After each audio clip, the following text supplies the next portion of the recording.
Hello and welcome everybody to this side event on Finance Day at COP15 of the Convention on Biological Diversity, organized by the Stop Ecocide International Foundation.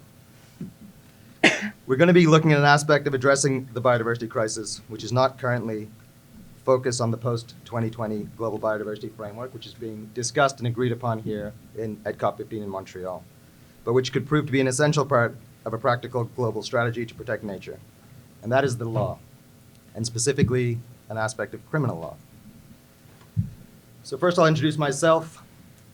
My name is Balasubramanian, and I'll be moderating this session today.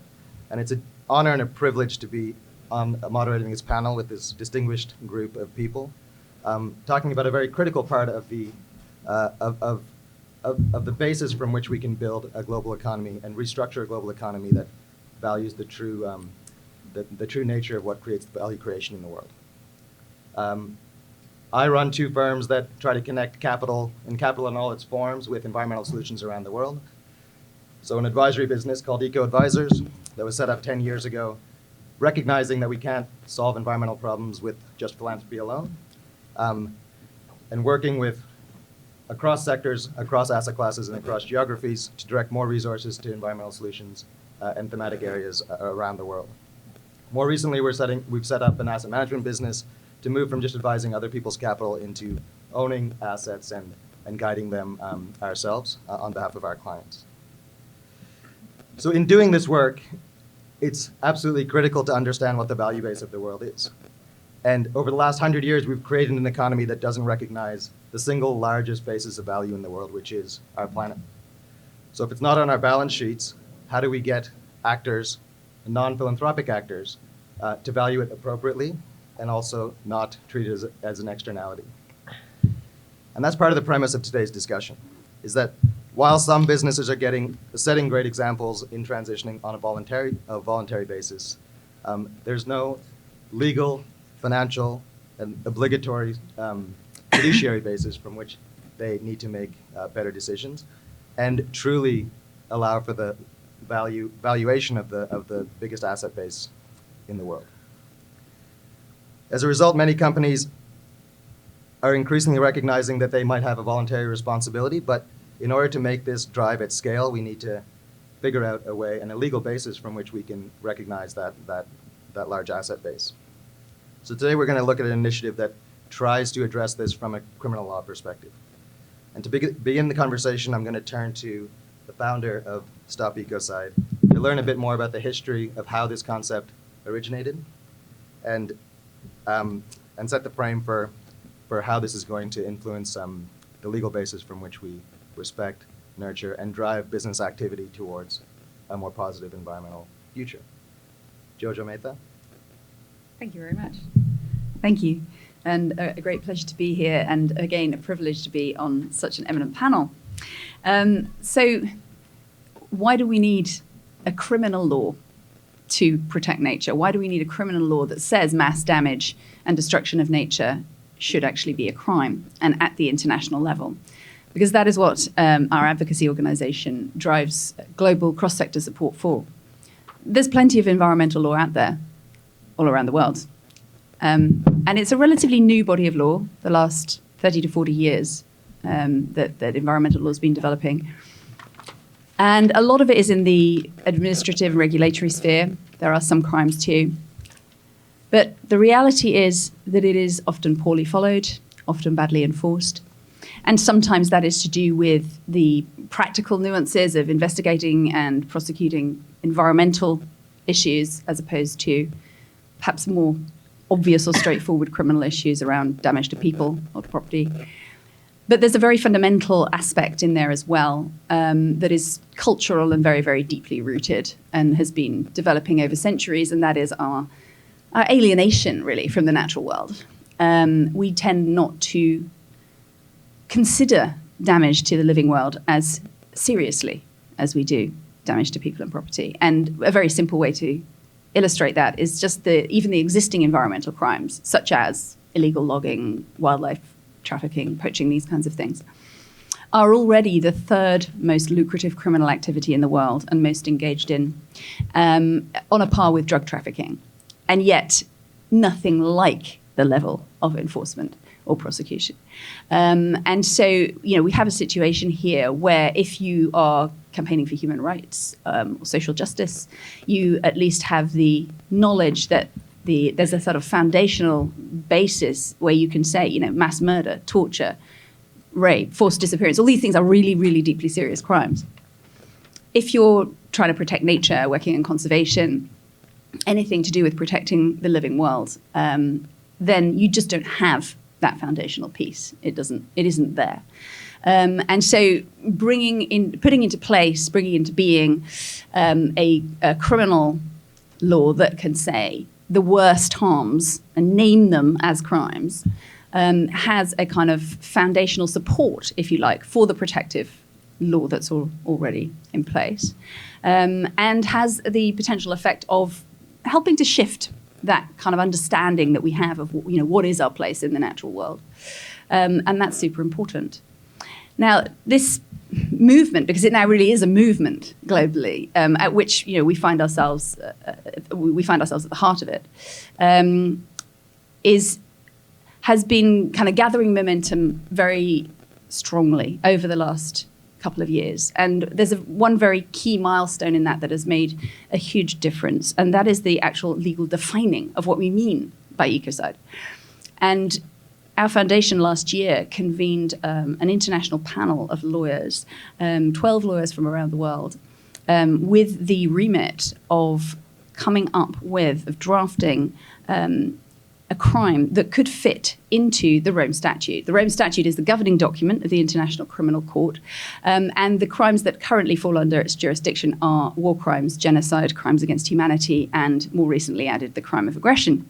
Obviously, the addition of ecocide to that list is the ultimate goal of what we campaign for, what we advocate for at all levels.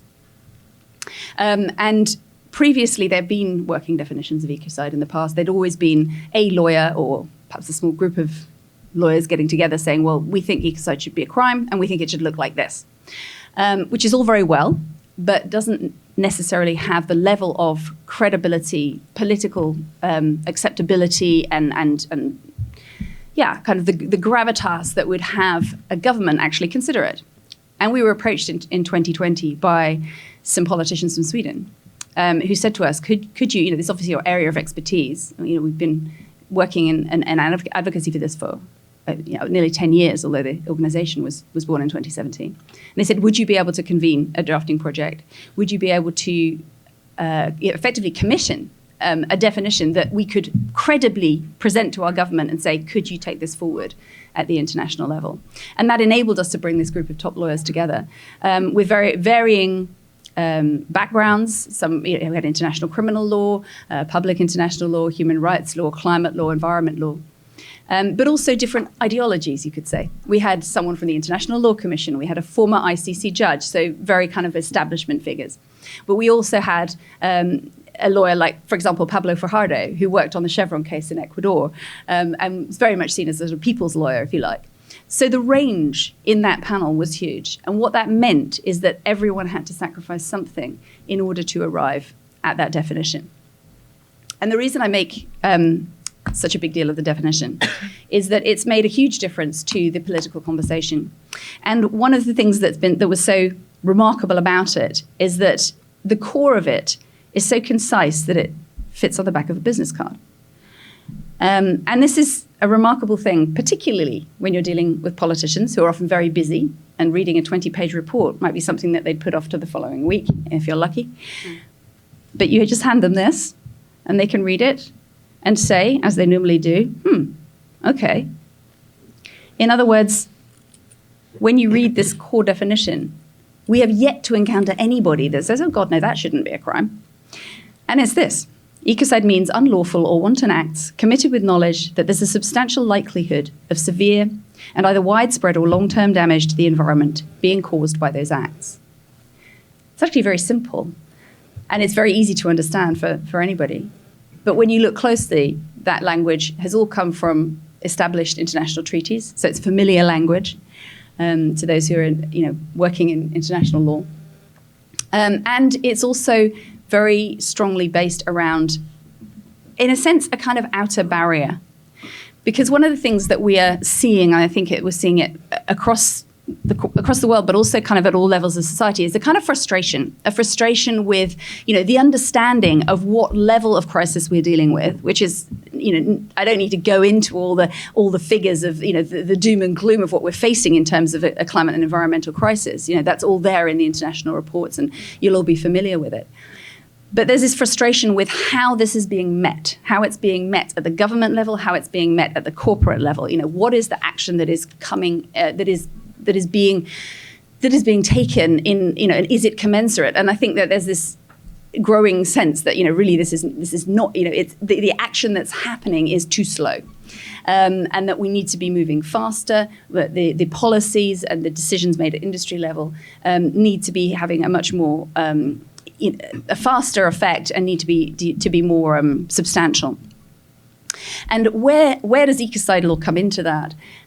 It comes in terms of a framing, because when we ask a question, we tend to start finding the answer. I mean, that sounds like a really basic thing to say, but the way that the human mind works is that if we are asking a question, we will be looking at everything or all our thinking will focus around how to answer that question. What we're seeing, I think, is a real kind of a sort of sense of inertia and almost a sense of, perhaps not knowing what the right questions are to ask in this unprecedented situation in which we find ourselves. And so one of the remarkable things that we've noted over recent months is that when we place this in the hands of someone who is an expert in their sector, what do? They instantly come up with questions, quite specific questions, because what they're immediately looking at is, what is it in what I do that I would need to think about or that would need to respond to this in order to potentially look at new directions? We've put so much financial, intellectual, time capital into the development of practices, some of which, at their worst, could be construed as ecocide. What if we put all of that financial, intellectual, time capital into moving things into, in new directions? And sometimes, when we think about, I always think about money as almost like water. It kind of flows where it's allowed to flow. So when we put particular restrictions or direct the flow in different ways, then it can start to flow in new directions. Otherwise, it will simply follow the path of least resistance. And that's where frameworks, we believe, come in an incredibly helpful way. So, I hope that's a kind of background framing potentially for the conversation for today. And of course, very open to further discussion and conversations around how this is growing. But just to sort of perhaps finish to say that while a few years ago, this conversation was practically non-existent at government level, now, and particularly since the emergence of this definition a year and a half ago, there are at least 26 states which are members of the International Criminal Court, which are signatories to the Rome Statute, who have discussion of criminalising ecocide on public record, either at parliamentary or at government level, in different ways, in a wide variety of ways. But effectively what that shows is that this is a conversation that is growing very fast. And behind closed doors, there are more conversations going on that have not yet been made public. So I think we can safely say that this is a strong diplomatic discussion that is in progress, and it's one that the sort of industrial, corporate, and particularly finance sectors actually are becoming very interested in. So looking forward to the rest of today's discussion, and thank you very much. Thanks very much, Jojo, for setting the frame so concisely and clearly, and also for fitting the definition on the back of the business card. That's amazing. It's now a tremendous honor to introduce a key voice in the global sustainability movement, Gonzalo Muñoz. Gonzalo was previously the high-level champion for the COP when Chile hosted the presidency of the Climate Convention. He's a deep member of Pathways to Net Zero, including the race to net zero within the B Corp community. And I'm proud that he's also the founder of the first international B Corp outside of North America, to be so close.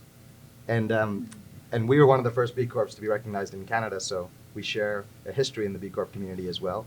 We're also one of the first members to sign up to the race to net zero, and we have another co-chair here. So that's wonderful. not on my speaker notes here, but the other thing I'd like to say, we're talking about law here and international criminal law, and Gonzalo comes from Chile. Chile has a very interesting legal basis for recognizing the value of nature as well. So it's the first civil code country in the world to recognize that conserving private land is a real right and a use. And the Chilean constitution several years ago was changed to recognize that real right of conservation for private lands. So the meaning of this is deeper than you might recognize, because historically in our colonial constructs, the only value of land was really placed on how you degraded or extracted from it.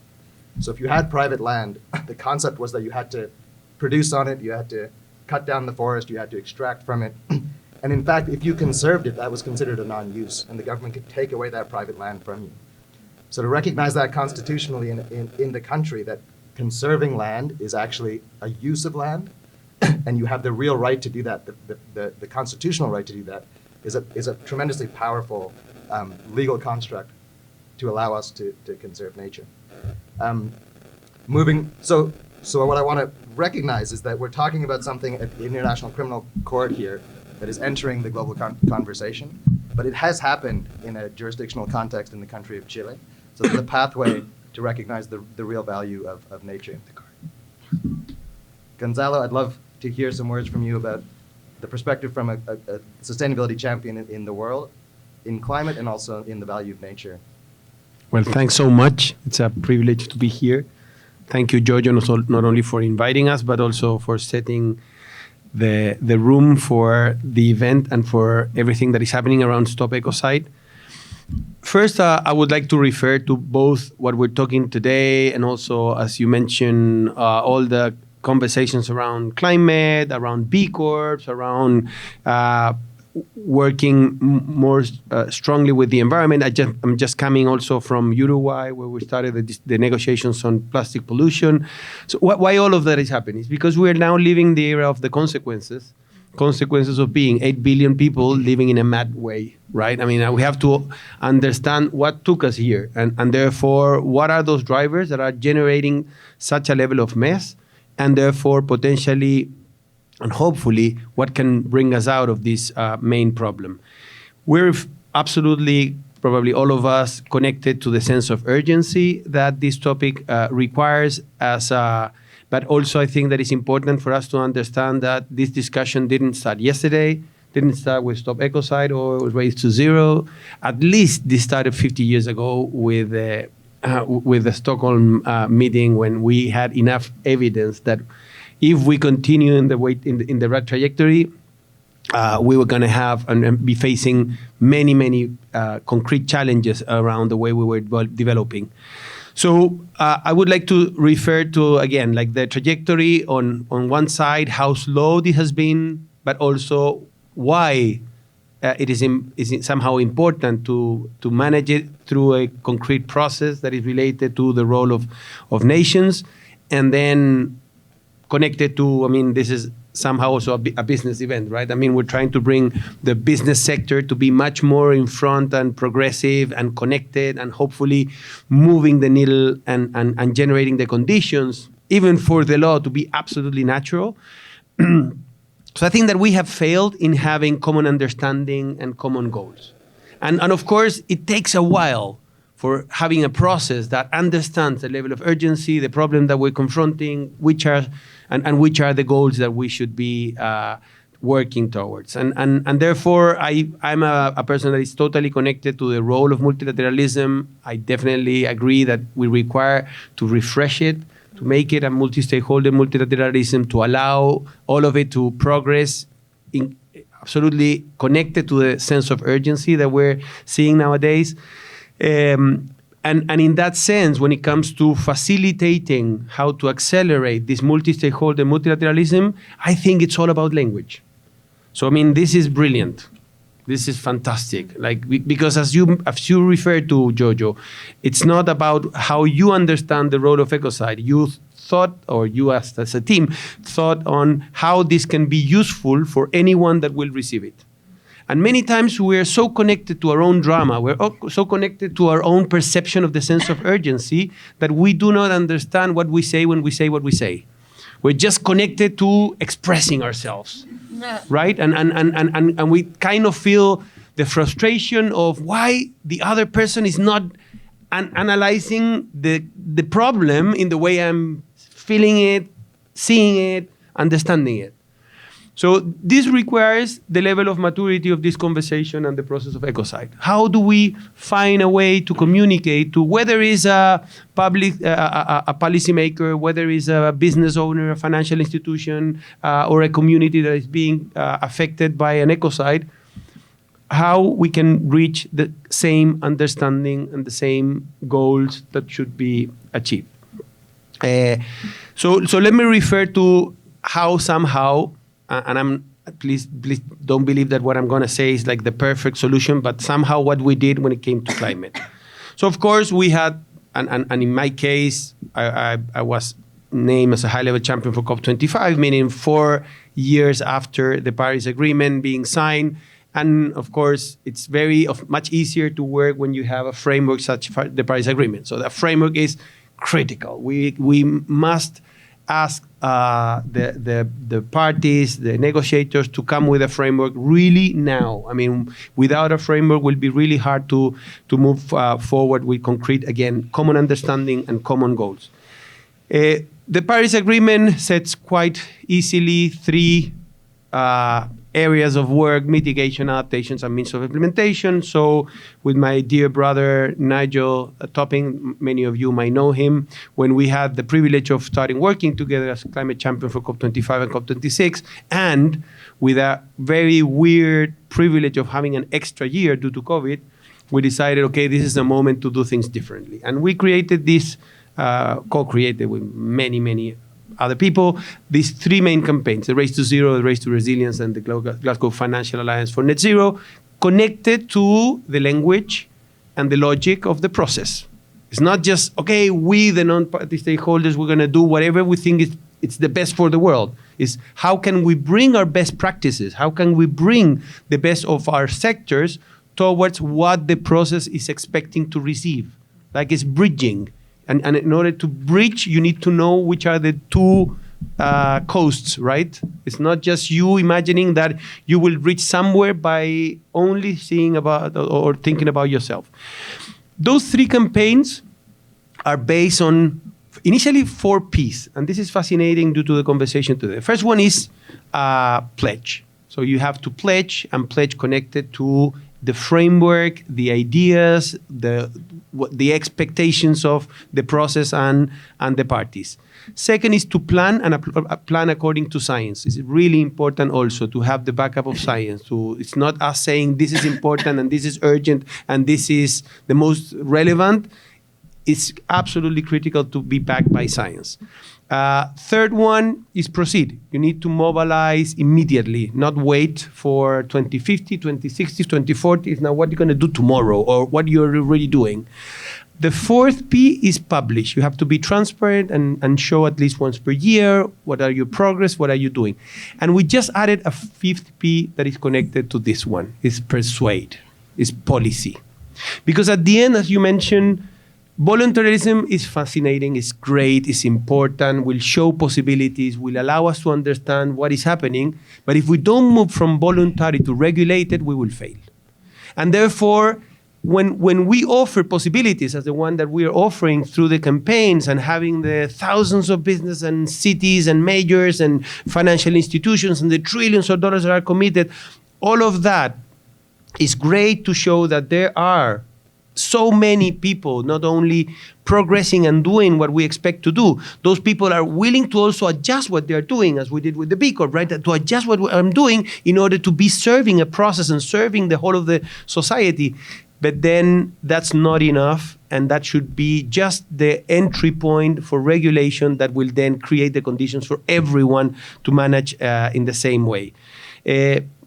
At the end, what we're pursuing, I think, is what you mentioned, Jojo, is a cultural shift for everyone, again, to understand the level of urgency, to understand the consequences of living in the way that we are living, to understand that we require the empathy towards those that have a voice, that those that don't have a voice, and that those that will never have a voice, like nature, that we need to defend their rights as well, but also to expand the possibilities and the understanding of, again, the problem, the urgency, and the solutions with a common language of what needs to be achieved and the role that anyone plays to achieve that goal. Thank you.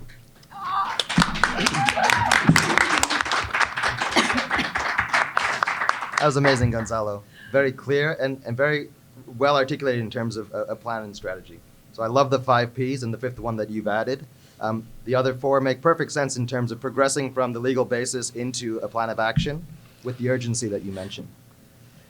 So we're going to turn now to the perspective of an entrepreneur, and I'm honored to present the next person on our panel.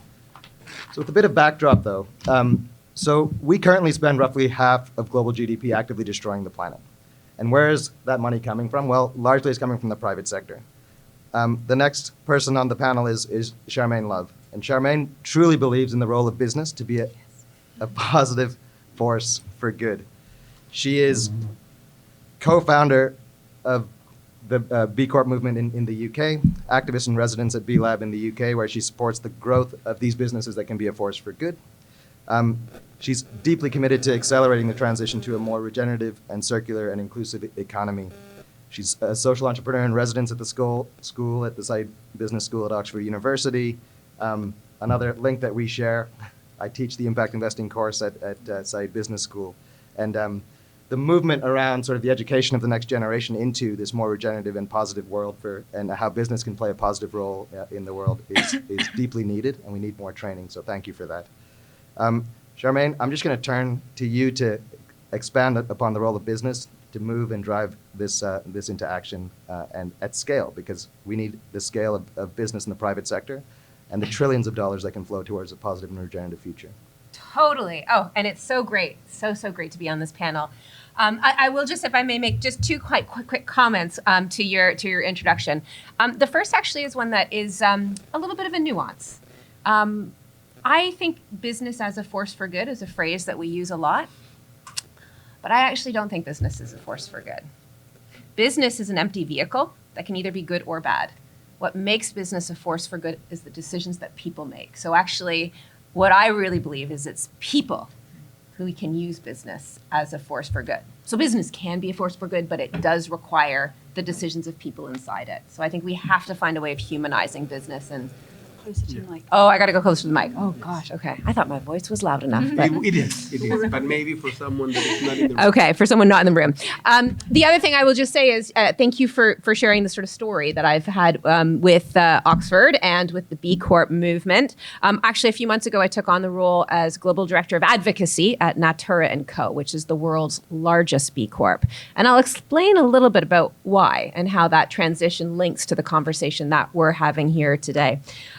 But I also want to also just sort of start with another kind of connection that's really interesting I hadn't realized. But so you're the first B Corp in Canada. Among the first B Corp in Canada, first in Chile. And then Volans, which is the first chapter of my entrepreneurial journey, was one of the first in the UK. So the fact that we have a lot of trailblazers in the B Corp movement here. The first in Germany. And you were the first in There we go, in Germany. Yeah. And Farooq, I mean, you're with the B team. Just a long-time supporter. So there you go. So there we go. So I know we're kind of running short on time, so I am actually going to be brief. But I have a whole lot of notes, and now I'm like, I'm just going to not use them because I think the conversation is just flowing so beautifully. I wanted to share a word, actually, that I learned a few years ago that has really moved me and influenced me. And that word is heliotropy. Has anyone heard that word before? Yeah, okay, some nodding hands. Well, I was with you the other day, so. Yeah, well, you know, because I love this word. So the word heliotropy, for those who aren't familiar, is actually a term that comes from botany. And if you translate it, helio means sun, and tropy means turn towards. And heliotropy, what I loved about this word is because it refers in botany to the tendency for plants to grow in the direction of the sun. And when I think of this word, I can imagine a field of sunflowers, right? And that as the sun crosses the sky, literally the sunflower blooms follow it. And the reason why I wanted to start with that is because I think we as humans are not that different than our cousins in the flora community. I actually truly believe we will grow taller and stronger and faster when we are motivated by vision, by light, by positivity, by what is possible. So I think it's a really important way in which we approach these interconnected emergencies we're facing is by looking for places where we can feel the energy of possible like solutions. Now, the other thing, though, about sunflowers, right, is they don't just float up to the sun, right, like a balloon that's been let go of by a small child. You see the helium balloons flying up, right? The thing about sunflowers is they are also rooted to the ground in which they grow from, right? So that's what keeps them from drifting off into the sun. And the reason why I wanted to share that part to the story as well is that actually when you look at what the origin of the word radical is, you know, we talk about radical action and radical collaboration. The word radical actually is from the Latin word radix, which means rooted. So here we go. We've got the sunflowers growing towards the sun whilst being radical, right? Rooted. And the thing that I think we all have to root ourselves in as we sort of look at the solutions that exist out there is the urgency. For me, the roots that we have to stay connected to is what the science is telling us. And I just say it's the physical science and it's also the social science about how critical this moment is that we're living in. And that is where I think when we think about these roots of change that will be required for us to meet the vision, meet that sun, to be moved by that warmth, it has to be looking at systems level change. Now, in the B Corp movement, we talk a lot about systems change. And it's kind of one of those terms that's out there, right? Everyone talks about, systems change. But I want to give like full credit to Chris Turner, who's the executive director of B Lab UK, because we spent some time really sort of riffing on like, well, what is systems change? And he came out with a really good framing. He said systems change, if you really break it down, is about regulatory change and culture change. So exactly as you said, Gonzalo. We have to find ways to do both those things. One alone won't be enough. So we absolutely have to change the rules of the game, which is why at Natura & Co. we are backing things like Make It Mandatory, which is obviously a big part of the Business for Nature campaign here at COP15. We also are backing a range of other regulatory and policies, which we think are super important to be that part of the systems change solution. But we also are super connected in understanding how important culture is as well. I think there's the adage, culture will eat strategy for breakfast. I think culture will eat regulation for breakfast. So we do need to make sure we pay very close attention to those two parts of sort of the equation. So kind of bringing it back to COP15, here we are, we're talking about this really important moment that matters. And I think no matter what we're gonna see come out this week, we are gonna have to find ways to really make sure there are laws in place that enforce what we see come out of the CBD. And we need to find ways to make sure we have sort of key cultural support mechanisms. So I'm really looking forward to that work ahead. And I think it'll be work that we do together as collectives. And it will really be making a difference for addressing those urgent challenges we know we're facing. Now, when it comes to what's going on in the world, I thought I would just also share a few reflections of things I think we need to keep in mind, or maybe it's another way to think about it, are the roots that we need to hold deeply to. So, you know, when we start thinking about moving towards that sun with the solutions, what are the things we have to hold quite closely? I think we have to hold that we live in an incredibly polarized world. I suspect we all have a lot of things that we agree on in this world, in this room, but there are a lot of people out there that are not in this room that have different perspectives. And I think we have to make sure we are recognizing that there will be resistance to some of the things that we are talking about. And we can have a whole other session about why. We don't have time for that now. But I think it's really important if we want to drive the level of change that we're talking about, we have to be aware that that resistance exists. And it kind of actually, when I was walking here and feeling that cold Montreal wind against me, that's what I kind of feel, that resistance feeling like. It's just like it's a cold wind. And it doesn't mean that we don't stop walking, but we just have to make sure we're dressing up warmly and staying healthy and safe. So that's the first thing, is just, you know, recognizing that there will be resistance and sort of like the antibodies that come out as you start pushing forward with change. So we have to acknowledge that and figure a way through that.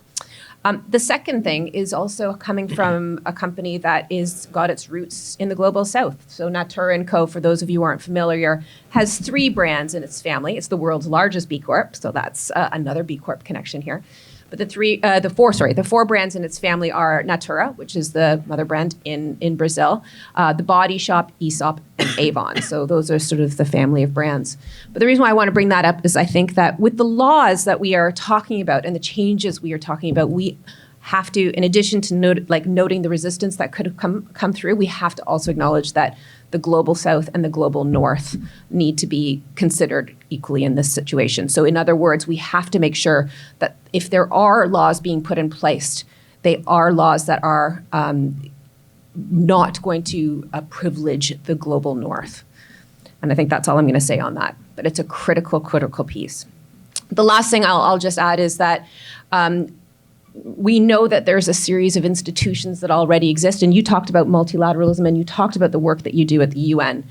And I think we should all be leaning in as much as we can to support and buttress those institutions. I think there will be some needs for some evolution within those organizations. I think Johan Rockström has talked about the UN Security Council being a place where we can bring climate and nature. I've got a lot of energy for those conversations because I think how we link up with the United Nations and some of the work that's happening and the changes to the rules of the game is going to be really important too. But kind of coming back to the sunshine, the good news is we know that changing the law does work, actually. And in how many jurisdictions do we have benefit corporation legislation? I think it's 42 or...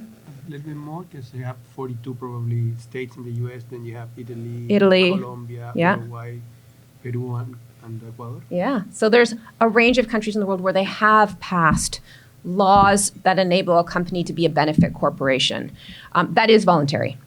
In the UK, there's a campaign called the Better Business Act, which is aiming to have the UK be the first country in the world where it becomes mandatory to have the legal structure in place that you need to have to be a B Corp. In other words, to the point about fiduciary duty, it would be required for businesses to explicitly have clarity that the director's duties are to equally consider shareholders and stakeholders, an advance benefit for both. It would be the first country in the world where that is mandatory for all businesses.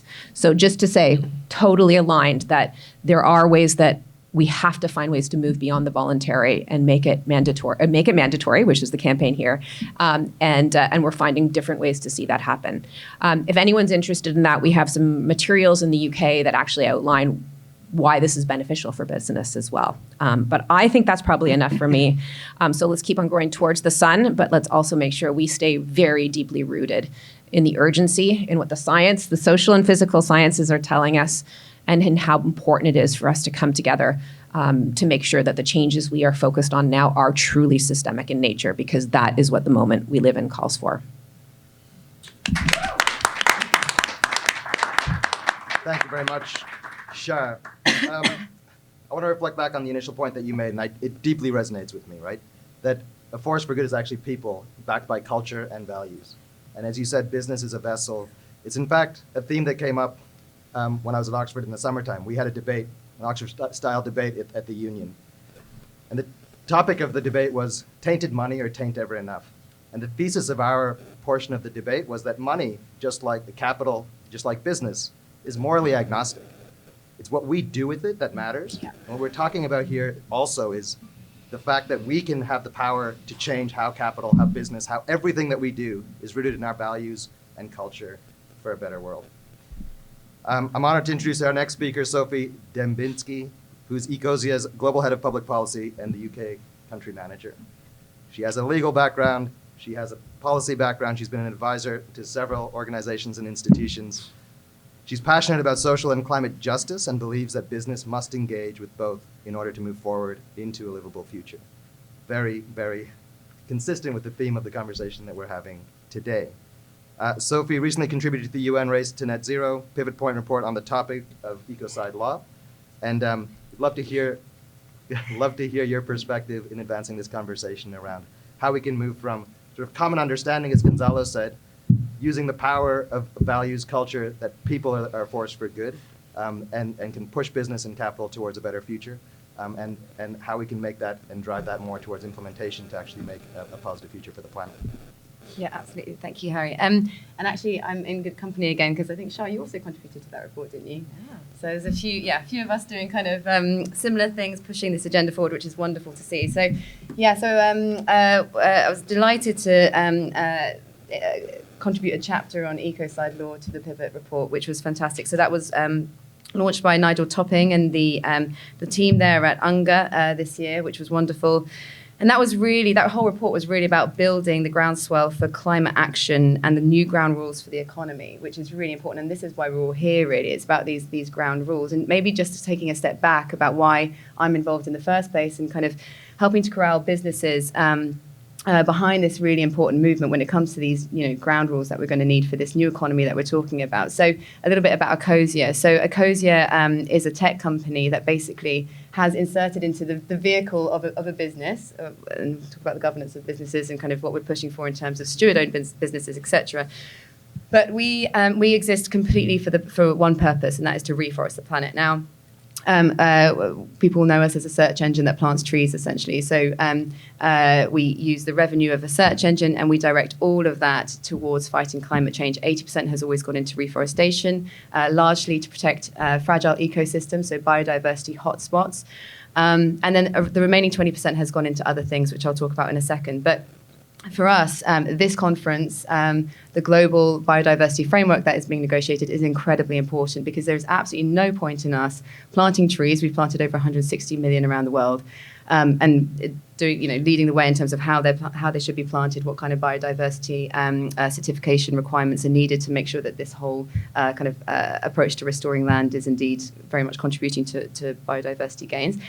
But there's no point in us doing that if deforestation rates are triple that, 100 times that, around the world. So for us, inherently, as well as investing all of our capital into restoring nature, we really need to be active on policy to make sure that we're preventing deforestation. And that's where I step in to do that. So we've been working with a number of stakeholders for a while, including Shah and others, on important laws and regulations around the world that can help to stem that. So, for example, the EU deforestation law that came out 2 weeks ago, getting businesses behind these things because this really matters to us.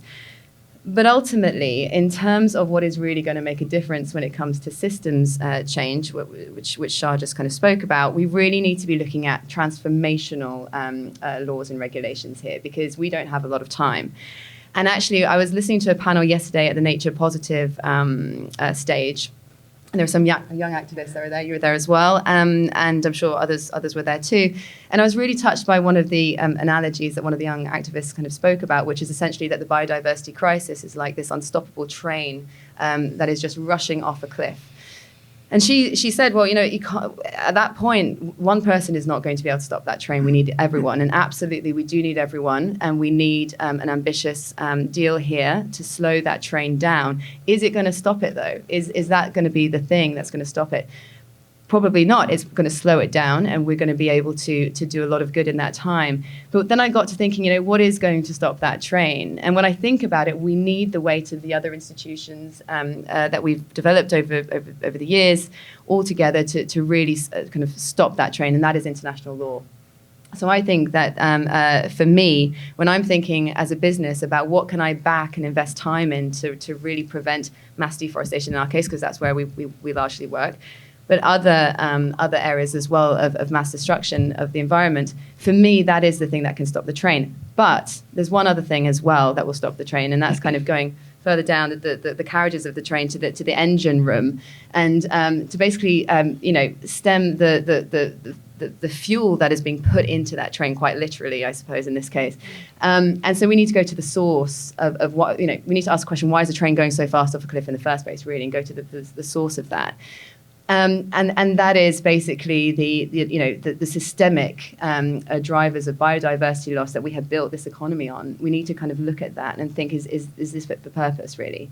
So to my mind, going back to that engine room, we need a couple of things. We need the deal this week, absolutely, to slow the train down, to buy us some time, to kind of get all of the actors in the right place. We need this international law on Ecocide to really halt the train. And then also we need to stop feeding the train with the destructive practices that are pushing us beyond the planetary boundaries anyway. So we need to bring business back to operating within that safe space. So for me, when I first heard about Ecocide about a year and a half ago, that was really what captured my imagination: the ability to stop the train, and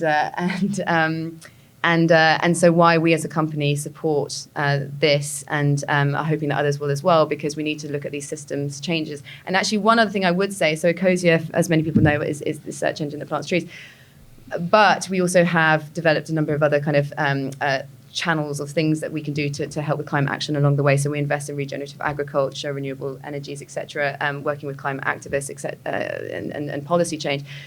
But one other thing we've created is the World Fund, and that is now Europe's largest climate tech VC fund. And the reason I say this is that the whole premise of the World Fund is to really think about, or to invest in, companies that will be relevant in the regenerative economy that we are all pushing towards. And the thesis there is to not only invest in companies that are able to draw out a certain very high target of carbon from the atmosphere as the key metric for what we invest in, but also we're not just looking at transitional companies, we are looking at transformational. And I think that's a really key thing. So the companies that are going to be around with this regenerative economy in the future will be the most successful ones. And that is also how I think about policy as well, right? The transformational policies and laws and regulations that we need to really implement the global biodiversity framework, but in general, to get us to a safer space, a safe climate future. That's what we need to be backing. So that's why we support Ecocide. That's why we support Ecocide. And we hope others will join us on that journey too.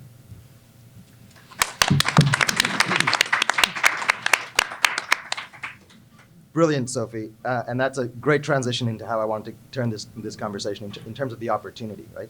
Because there's huge opportunities for business for good, and the future economy is going to rely on those businesses that are going to be the successful businesses of the new economy. Before introducing our next speaker, I just want to reflect on a couple of things. So one we've heard Johan Rockström mention a few times, either directly or through the planetary boundaries and other pieces. Gonzalo, you talked about the climate plan and how COP has framed the simple actions necessary, the 3 simple actions necessary for a climate transition. Rockström has framed it very well for nature as well. 3 simple things that we need to do to address the 100% solution for the planet. The first is that we need to protect intact nature, and that's the 30 by 30 target that we're talking about at COP15 in the Global Biodiversity Framework. The second is that we need to restore critical things that we've already destroyed. So restoration is the second piece of the equation. And the third piece is, for the rest of that 70% remaining, we have to be focused on sustainable activities that drive no net loss, essentially, or net nature positive in the rest of the 70%. And that gives us our 100% solution. So it's protect, restore, and sustainably manage working lands. It's a pretty simple concept. I'd like to introduce our next speaker, Farooq Ullah. Farooq is a public policy expert working with the B team on climate, nature, and inequalities by guiding companies and governments to show sustainability leadership. Farooq and I were sitting in a room yesterday with your colleague, Mark Goff, right? And Mark said something that I loved. He said, "I'm a true capitalist." Yes. Because I believe in the advancement of all forms of capital, not just financial capital, but natural capital, reputational capital. And to be a true capitalist, you need to focus on all sorts of capital. I love that. It's amazing, right? The other thing that we know, so I said before that we spend $45 trillion a year, over $45 trillion a year, actively destroying the planet. We learned a couple of years ago that over half of global GDP annually, which is roughly $45 trillion a year, relies on nature as the fundamental creation of that value basis. The other thing we heard in that room, which I thought was fantastic, from the CEO's office of our largest business in Canada, the Royal Bank of Canada, John Stackhouse said that for the future economy, what better asset base to provide the revenues of the future economy than nature? Nature is the biggest asset base that we have, and we treat it completely as a non-value today, but it's the biggest source of future revenue and the future growth of our planet. So Farooq, I'd love to turn to you and what the B team does. You can do a deeper introduction. You have lots of credentials and things that I've seen on this piece of paper. But They're not important. I'd love to hear sort of what the opportunity looks like for business in the future in terms of sort of setting the stage of how we can actually achieve a transition to a sustainable future. Thank you, Harry, and thank you all to my fellow panelists. This is an amazing conversation, much needed and very timely. I take away from this and from what the other panelists said around the need for common understandings, common definitions, but common approaches towards accountability. And to that end, what we're missing here, the missing piece of accountability, is enforcement. And that's essentially what we're talking about here. And that is very exciting because it's what we've always been lacking, and now is the time to push. So in that sense, it's a great pleasure to be here. I have to admit that the B team, and I won't go into any detail of what the B team is. If you'd like to know more, come see me after. I don't want to waste too much of our precious time. The B team doesn't actually have a position on Ecocide, and that's something I will be picking up when I get home. But we have a very, very strong position on the human right to healthy environment. And I believe that there's a sequence and order of these things as well. And we need to kind of see the big picture and where Ecocide fits into that. And understanding that will help us operationalize the implementation of and achievement of Ecocide as a new law.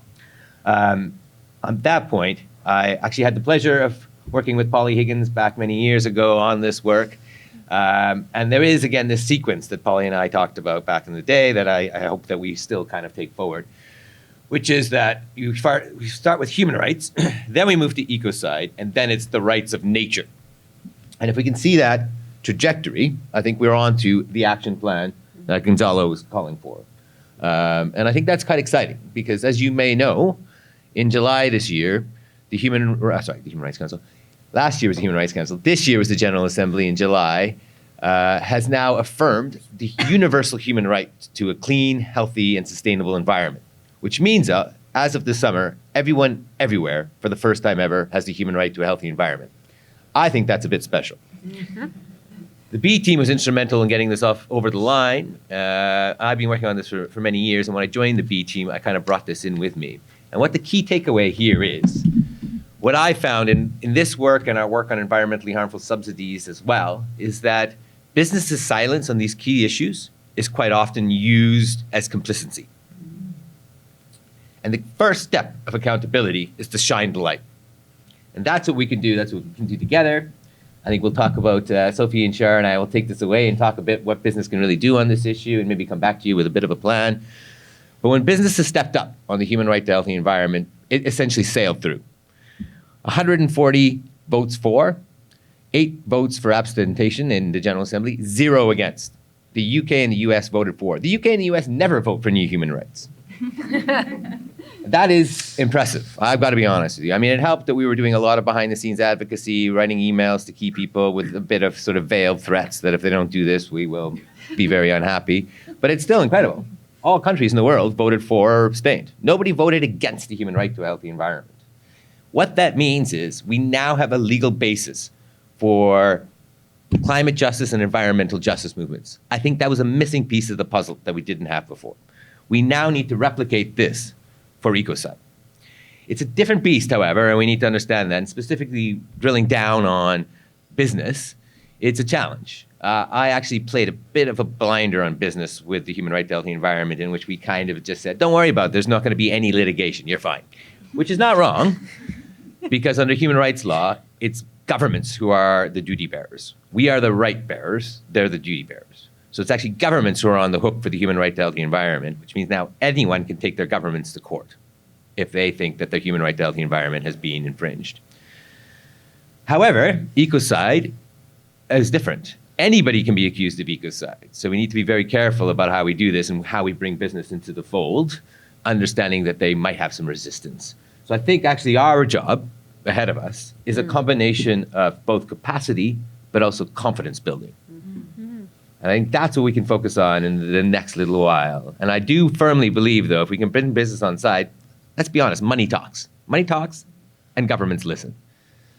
So we need business to talk about these things and to understand and to navigate. But at the same time, I think the businesses we work with would be very happy for this, because what it does is create a level playing field and helps them achieve their own sustainability goals. And that's exciting, because who cares about the non-progressives? We want to bring the hammer down on them anyway. But we need to create the trap. That's what we're going to do. And there's a sequence of events here. And I think what's really, really important is also understanding the financial aspects, because this is about crime. And the basis for any good crime story is follow the money. That's what we need to do here as well. And so I think now that we have the human right to a healthy environment, I would regard that any financing of environmental harm constitutes a human rights violation, therefore is illegal. Follow the money. On the other side, the other thing we did this year was a big study around the scale and nature of environmentally harmful subsidies. We spend at least $1.8 trillion a year on subsidies that destroy the environment. I'll say it again, at least $1.8 trillion a year. We're talking about 100 billion climate finance, 100 billion in biodiversity finance. I'm a bit baffled with my colleagues to say, where's the money? Where are we going to get the money? I can tell you where the money is. There's a ton of it sloshing around the system doing bad. Doing criminal activity, I would regard now. And we need to, therefore, really create this framework by which we can, again, bring the hammer down. And that is ecocide in the next instance. And I think we really need to think about this. And I would really start with the financing of environmental destruction. Both the funders, the financiers, and the recipients. If you take money knowingly, by this definition, I would say that constitutes ecocide. And having this definition is a huge step. To Gonzalo's point, we have a common understanding now. That is huge. For most of the time we've been talking about ecocide, I'm not sure we did until this year. So this is a huge step forward. We now have the basis by which we can proceed in a very multi-stakeholder collaborative way. Again, to Gonzalo's point, we have a common understanding. We know what both sides are about. We can build the bridge. That's really exciting. So, where do we go next? What do we do? I think we need some awareness raising to the point around confidence and capacity building. That's key. This is all very nascent for people. All of these subjects are the human right to healthy environment, environmental harmful subsidies, all of it fits together, but it's quite daunting, and we need to understand how to take this forward.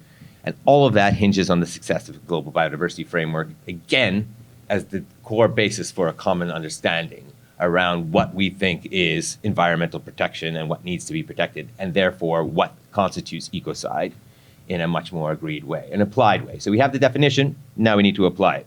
To do that, we need a common framework, which is the global biodiversity framework.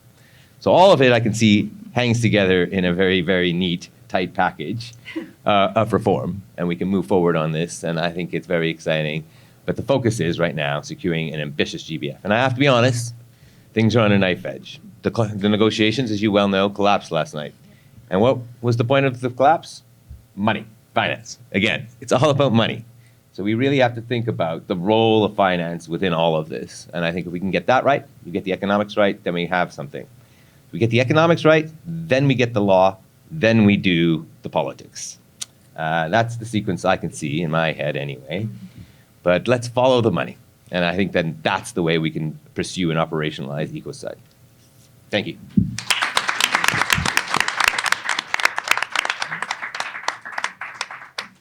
Thanks very much, Farooq, for reminding us also it's a system, right? All of these things are important to progress to a future economy that we all want. I set you up to talk about the opportunity, and you talked about building the trap, but it's all relevant. So that's Opportunity to build It's a trap. It's all right. but it's all relevant. So You I'm can just have a gonna good turn- trap and a bad trap. I'm just going to turn now to any questions in the audience or any or reflections or anything from the audience. With this collapse last night. Well, it's about money. But we're probably not going to crack this nut that is resource mobilization here in Montreal. Let's be honest. The timeframes just don't allow it. What I'll say is going to probably happen is at the start, the developing countries were at 100 billion plus, some estimates up to 700 billion. Developed countries, we're talking about 10 billion. We'll probably coalesce somewhere in the middle of that range with an agreement I would suppose to be around 50 to 40 billion. This is just my expert guessing. So the compromise is really necessary. So we'll see where we go. But the developing countries last night were very clear that this is not sufficient. And so at around 5 a.m., they walked out of the resource mobilization negotiations. And then in the other room on implementation, their fellow developing country people heard that the resource mobilization guys walked out, so they walked out. So both resource mobilization and implementation kind of collapsed. Now they're waiting. And one thing that they have said from the developing countries is they want to know what the non-state actors' views around this are. So we have an opportunity to send some strong messages into the high-level segment, which starts tomorrow. So we are going to be working on this, and to that end, we actually have a very big event tomorrow at 7:30 a.m. a COP-to-COP resource mobilization roundtable, to which you're all welcome. It's a big room. And this has taken on now increased importance about setting the tone for where the negotiations go next. So we have a real opportunity to send some messages about the importance of this thing. And I can only say what we need to do, recognizing that we might have a tacit agreement on amounts, but there's not going to be new money on the table here in Montreal, is create a credible and optimistic pathway for resource mobilization discussions at Montreal and beyond Montreal, with a view of coming back with a real plan by COP16. But recognizing that there are a lot of issues here, and it's basically a lack of trust. Developed countries are asking for more ambition. Developing countries say, we're up for it, but we need support. And it's a trust-building exercise now. Thank you. I wonder if I can... Yeah, go ahead.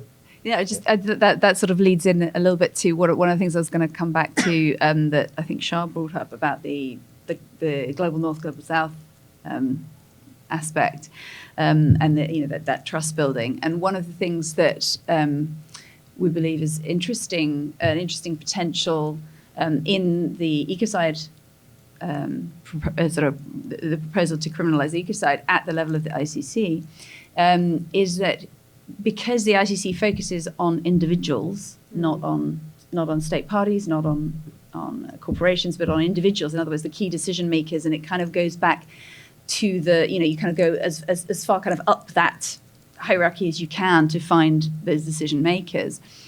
There is this potential, in a way, to rebalance what has sometimes been described as, in its own way, neo-colonial, where the ICC is focused on African warlords, potentially, in its history of relatively few prosecutions.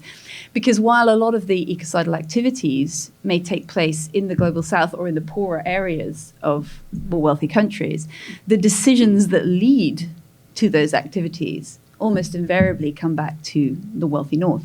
So, there is this kind of potential of a kind of rebalancing aspect in the sort of climate justice aspect, environmental justice aspect in there, that I think is also important. I think the leveling of the playing field aspect, I'm glad you brought that in, Farooq, because I think this is also a really important thing, because there are so many solutions, to which we can turn, like our sunflowers and so on. But at the moment, a lot of them still feel like an uphill struggle because they are working within a system that doesn't have the right parameters in place. So, putting those parameters in place potentially makes all of that easier. So all of those that are kind of moving in the right direction, have the kind of then the support of the right parameters. And also just one other thing I wanted to bring in is in terms of the finance side of things. One of the strong acknowledgements that we've now had for a couple of years in a row is from the International Corporate Governance Network, which is an investor-led network of asset managers managing kind of over half the world's managed assets, and actually recommending for 2 COPs in a row, COP26 and COP27, recommending governments to collaborate on criminalizing ecocide. When we spoke to the Secretariat of the ICG and asked, this is obviously a wonderful thing statement to be coming in on this, and how did that happen? And there's a kind of there were kind of two aspects that emerged from that. One was the aspect of the stabilization of risk, of kind of knowing what's coming. And therefore, where do investments need to be heading? What are the restrictions that are going to be in place, and therefore what is going to be safe? But also just a sense, and I think this comes back to the urgency piece that we were talking about earlier, is simply people looking out at what's happening in the world, saying, "Hey, this is really serious. We need to do something really serious about it." And so to have those voices starting to kind of join that conversation is super important. And we just had a really big one just this morning. We just had news from Triodos Bank. They've just put out a press release to say that they are actively going to be supporting ecocide law, and that they've signed up to the business letter that we've now got a business open letter available for businesses to sign. So that's, again, another sort of significant additional player, if you like, to sort of bring that conversation more alive in the finance world, and so that's all really encouraging. So yeah, I just wanted to kind of drop those little pieces into the mix, and obviously I think there may still be some more questions, but thank you. Yep. Hi, I also have many questions, but I'll shorten it to two related ones so that you can answer them together. So everybody here is obviously very pro Ecocide as a ICC rule, right? What is the resistance you're getting so far, and who's it coming from, or who do you anticipate it coming from? That's one question. And then the other is, if it is successful, what would you see enforcement being? So if it's a part of the ICC, I could see, for example, many ways that this could be a very different kind of enforcement. Today, countries or companies, there are countries that are accused of genocide, for example. You can't make that up, right? Once you've done it, you can't retroactively take it back. There's nature, there's obviously restoration, there's money that can be put to offsetting what you've done. There's things like that. So I wonder if that's part of how you see the enforcement mechanism. Yeah, I'm happy to speak to those things, and there may be obviously additions from the rest of the panel. In terms of the resistance, I mean, this is a question we get a lot, especially from journalists. Where are the obstacles? Who's pushing back?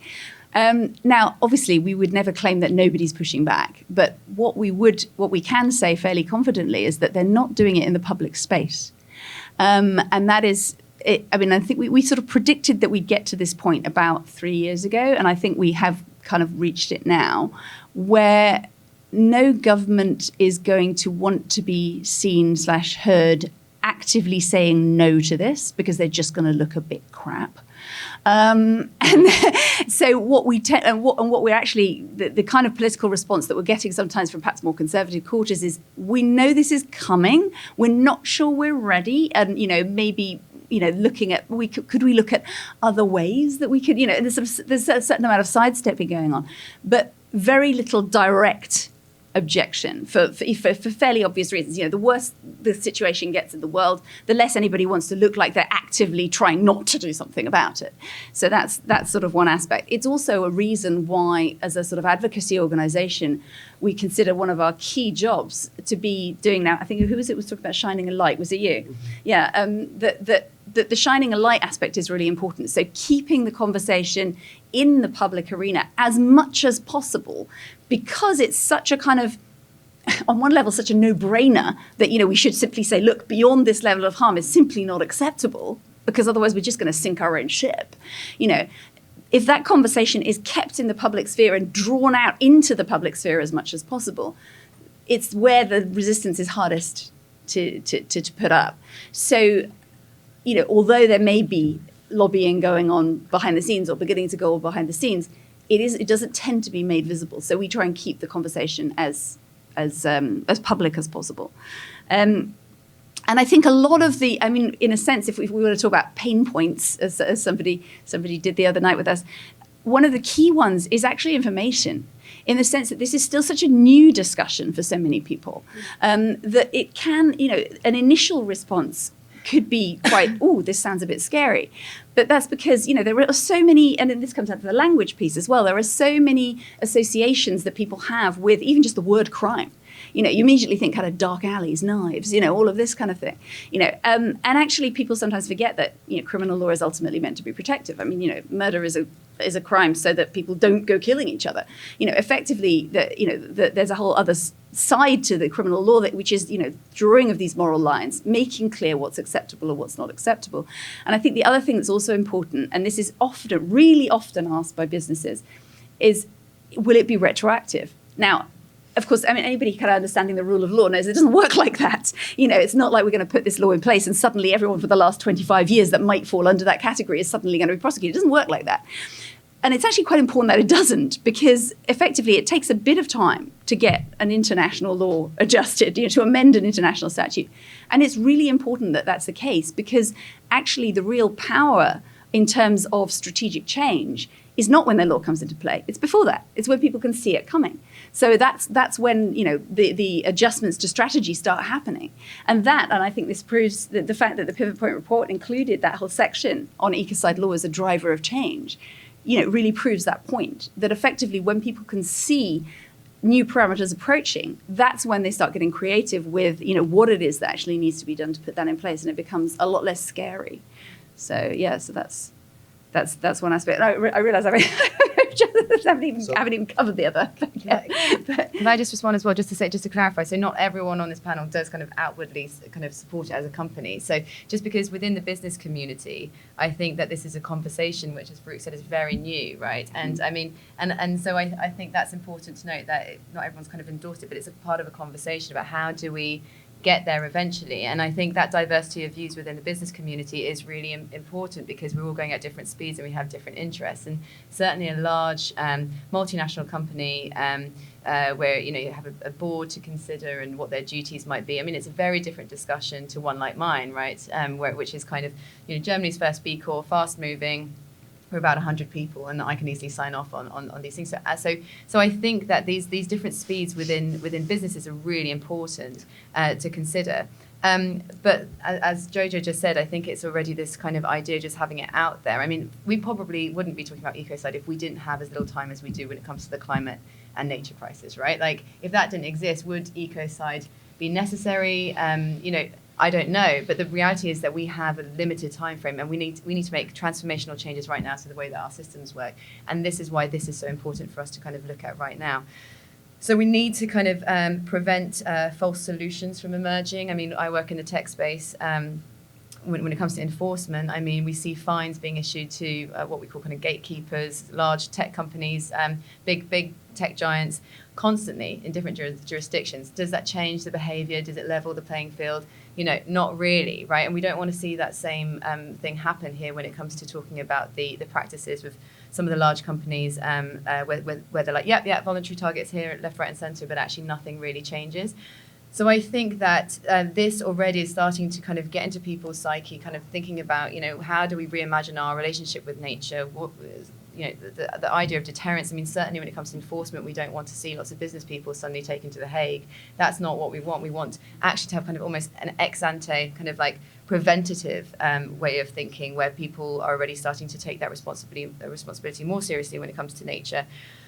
And preventing that and having that as the kind of the final stick. But that's not really, I think, what we as a business community want. We want the transformational change to happen first. And I really like that idea actually about what are the other creative ways that you could perhaps remedy beyond just having fines, right? Like environmental damage and kind of fundamentally shift your business model to something more regenerative. So I think there is a creative space that's already starting just here to kind of be unlocked in how we look at that. So yeah, I just wanted to just acknowledge that there is a diversity of views, but I think we're headed in a similar direction. Is like, which is like, how do we get to that transformational change? And if that's the moonshot, which is Ecocide, how all the steps in between that we need to kind of get there and galvanize the business community behind that shift.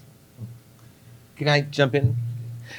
Just very quickly on your point. So who is resisting? I would say we're going to experience a lot of resistance. Basically, anyone who has any kind of vested interest in the status quo. But let's acknowledge the reality of the situation. The UN is a puppet theater.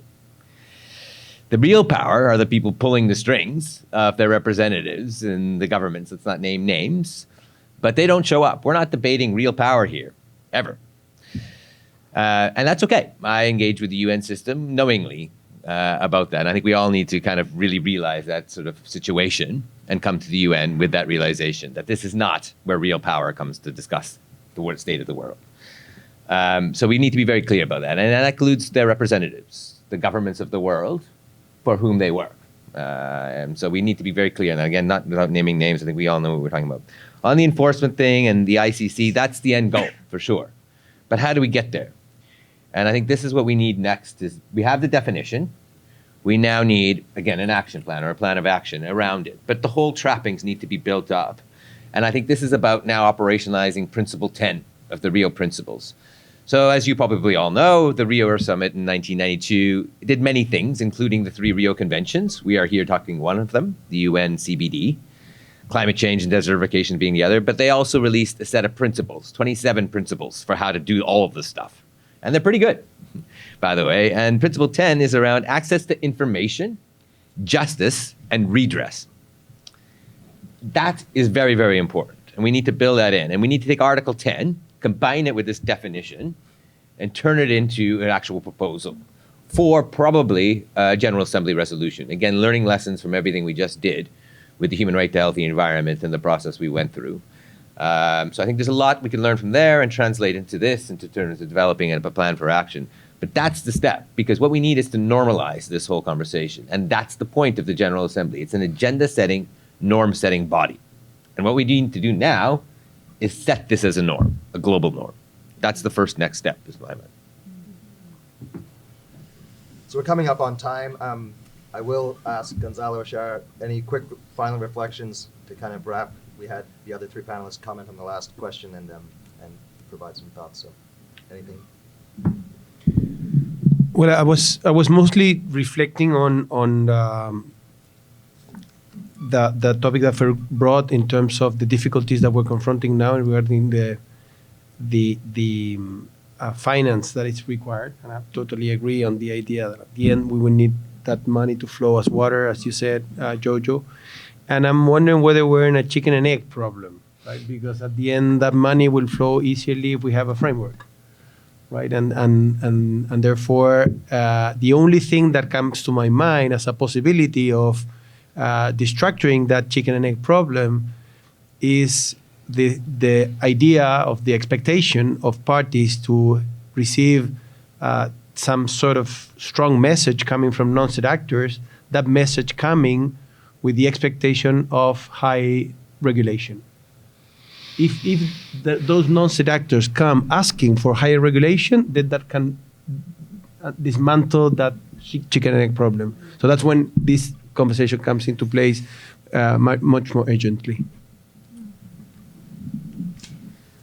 It's funny, it's hard to kind of conclude what has been a wonderful discussion. And so in some ways, I'd love to turn my time over to Jojo, but maybe if I may, just a quick little story. I feel like I like stories. That's how I sort of appreciate and learn things and put things into perspective. And I guess I just want to have a moment of gratitude for the pace setters that are out there doing this work and stretching us all to move further and faster. There's an athlete named Iliad Kapoji, who's a marathon runner. And some of you may know that Iliad Kapoji did something extraordinary a few years ago. He ran a marathon distance in less than 2 hours. Now, I'm not sure if anyone's a runner here, but that is fast. And without taking away from Iliad Kapoji's achievement, the way that he was able to meet that sub 2 hour goal that he had, which is truly extraordinary in its nature of how someone could run that fast, that distance. But what he had was a team of pace setters in front of him. So these were elite athletes and Olympians, actually in their own right, would run in front of him to make sure they were breaking the wind resistance, but also keeping him moving as fast as he needed to go in order to break that record. So when we're talking about urgency and we're talking about the speed in which we need to run, I just want to acknowledge the organizations, the people that are out there as those pace setters, because the rest of the world will be running faster than they think possible because of that athleticism. So, let me add something to Kipchoge's marvelous achievement. He had signs as well. He did. There was a track showing a light where should be running. Yep. And that track was really important. So he was following signs. Social and physical science. Boom.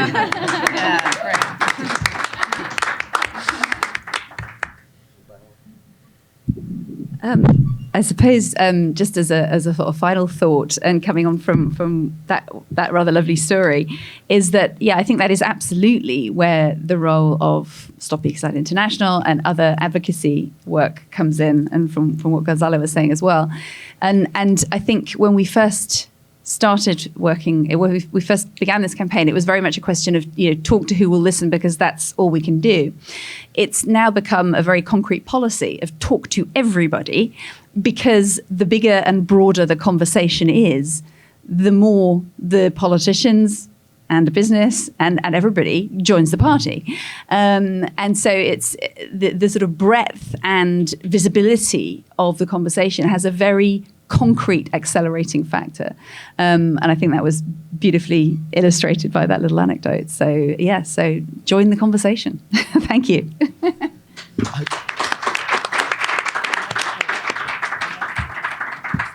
I just want to say thank you to this tremendous panel, tremendous conversation, and setting the stage, setting the pace, following from that story. And I mean, onward. Let's get this done. Thank you.